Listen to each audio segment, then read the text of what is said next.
Basicamente, a política econômica brasileira é um erro técnico crasso. Mas não é um erro porque as pessoas que estão lá não são capazes de compreender o que é correto e estão fazendo errado, porque leram errado o manual. Não, não é.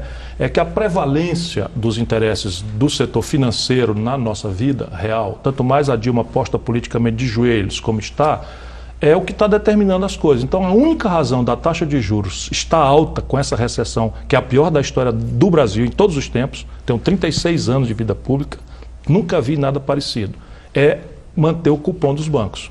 E na pergunta inteligente do meu amigo deputado Orlando, está a semente da resposta.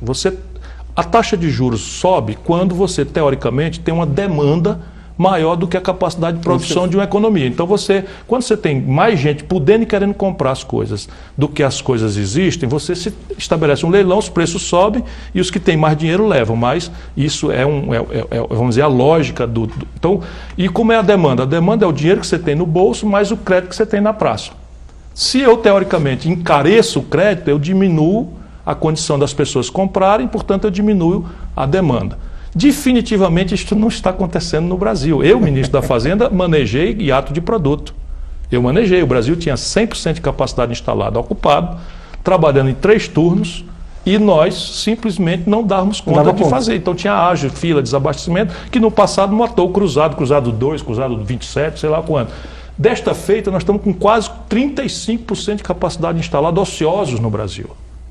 Sabe qual é a raiz da inflação no Brasil? É de natureza, basicamente, 2 ordens, uma imbricada na outra. Primeiro, câmbio, porque a população não compra dólar, mas come pão. E pão é feito de trigo, e o Brasil não produz trigo com suficiência, tem que comprar do estrangeiro e paga em dólar. Se o real passa de 2,70 por dólar para R$4 por dólar, acontece que o pão vai ficar mais caro. Remédio, 86% da química fina brasileira, agora tudo vai melhorar, porque a dependência técnico-científica do Brasil vai ser resolvida pelo nosso ministro atual, que é dono do restaurante Aquilo, a Barganha, no Rio de Janeiro, e ele certamente vai dar uma equação para esse grande problema científico, tecnológico, isso é uma piada, enfim, do Brasil, mas o Brasil, 86% da química fina dos nossos remédios são importados. Então, se eu vou comprar remédio e o câmbio passa de 2,70 para 4, o remédio fica mais caro. Passagem de ônibus é diesel. Diesel é petróleo é dólar. Então a passagem de ônibus vai subir, o remédio vai subir, o pão vai subir. O que é que adianta a taxa de juros sobre isso? Nada.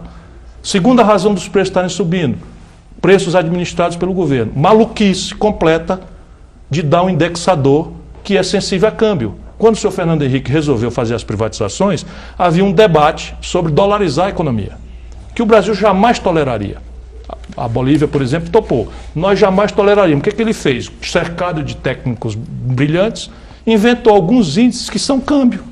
Um deles é o tal de IGPM. Na hora que o câmbio mexe, o IGPM imediatamente apanha e você botou nos contratos das empresas privatizadas de energia o IGPM. E aí você sobe 50%, 70% da energia, quando os custos de produção da energia não subiram nada parecido com isso. Qual é o efeito, pelo amor de Deus, que a taxa de juros tem sobre um decreto do governo que aumenta a energia? Nenhum. Ou seja, só há uma única razão para os juros estarem assim: garantir o que estamos assistindo.